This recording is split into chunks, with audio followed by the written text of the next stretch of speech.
I'm about to show you how you turn uncomfortable into a growing moment. I'm from a city, Birmingham, Alabama, where they blew up a church with 4 little girls, and their parents and family had to go around picking up their limbs in the Deep South.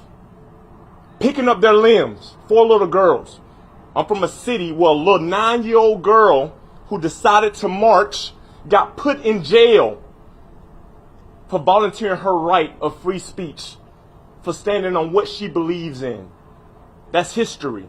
And I believe history repeats itself.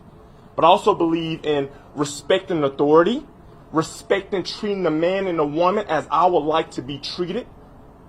That is how uncomfortable situations and uncomfortable times help unify people, because you know them, you realize from them, and you grow from them. Right now, I haven't been a part of any openly traumatizing things like that happen.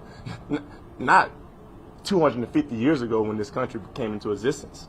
But try about 80 years ago.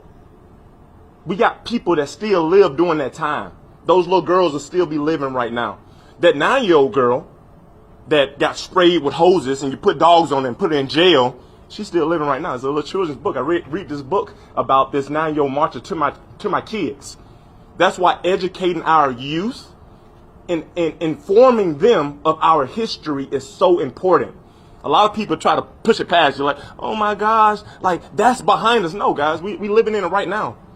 We got a blonde haired, blue eyed white kid and a black Muslim religion black kid who are coming together and showing the world that we can come together.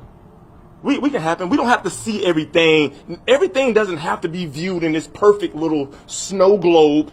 And everything doesn't have to be perfect.